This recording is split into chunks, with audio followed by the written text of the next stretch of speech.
Sugali case ఏమైంది? 30,000 మంది ఆడపిల్లల్ని ఇంటికి తెస్తా అన్నారు. ఏ ఆడపిల్లని తీసుకొచ్చి ఎవరికి అప్పచెప్పారు? ఎన్నికల ముందు మాట్లాడారు కదా, జగన్మోహన్ రెడ్డి గారి ప్రభుత్వంలో 30,000 మంది ఆడపిల్లలు మిస్ అయిపోయారని. నేను వస్తే వాళ్ళందరినీ ఇంటికి తీసుకొస్తాను.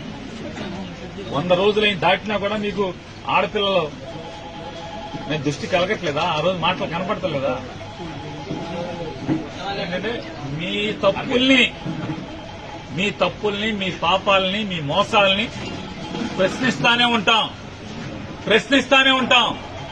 మీ చిల్లరగాళ్లతో చెంచాగాళ్లతో తాగబోయించి మా ఇంటి ముందుకి నా దిష్టి బొమ్మ తీసుకొచ్చో, లేకపోతే డౌన్లు కొట్టిస్తేనో, లేకపోతే గుడివాడలో నా కారు మీద రాళ్లు వేయిస్తేనో తగ్గేది లేదు, ఆగేది లేదు.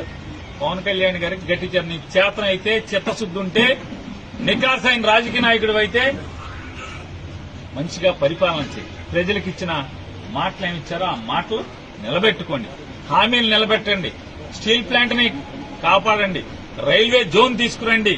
ఇట్లాంటి బోళ్ళని చేయండి. ఎన్నికల్లో బోళ్ళని హామీలు ఇచ్చారు. ఊరూరికి, మా ఊరికి కూడా ఇచ్చారు.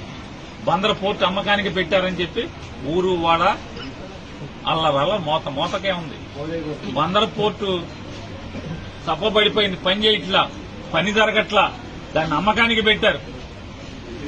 పాపాలాపి మెడికల్ కాలేజీ జగన్మోహన్ రెడ్డి గారు ఆ కాలేజీకి అయ్యే ఖర్చు ప్రభుత్వం మీద భారం పడకుండా ఉంటాకి సుమారుగా 150 సీట్లలో 20 సీట్లు, అది కూడా ఎంసెట్ ద్వారా మెరిట్ ప్రకారం 20 లక్షల ఫీజు కట్టుకోండి అని చెప్పి కాలేజీ మెయింటెనెన్స్ కోసం పెట్టి ఇవాళ బందర్ మెడికల్ కాలేజీని కూడా అమ్మకానికి పెట్టినటువంటి ప్రభుత్వం మీది. అంటే ఒక ప్రభుత్వ మెడికల్ కాలేజీని ప్రైవేట్ వాళ్ళకి అమ్మకానికి పెట్టి ఆ రోజు జగన్ గారు 20 లక్షల ఫీజు కట్టండి అంటే మీరు అంటే ఆ రోజు ఆక్షేపణగా మాట్లాడిన మీరు ఇవాళ 150 సీట్లలో 75 సీట్లు అమ్మకానికి పెట్టంటే 2 కోట్లకి 3 కోట్లకి అమ్మకానికి పెట్టేలాగా ఒక ప్రైవేటు వ్యక్తులకి కాలేజీని బేరం పెట్టినటువంటి మీ ప్రభుత్వం. వాటిని సరిదిద్దండి, అట్లాంటి తప్పులు సరిదిద్దుకోండి.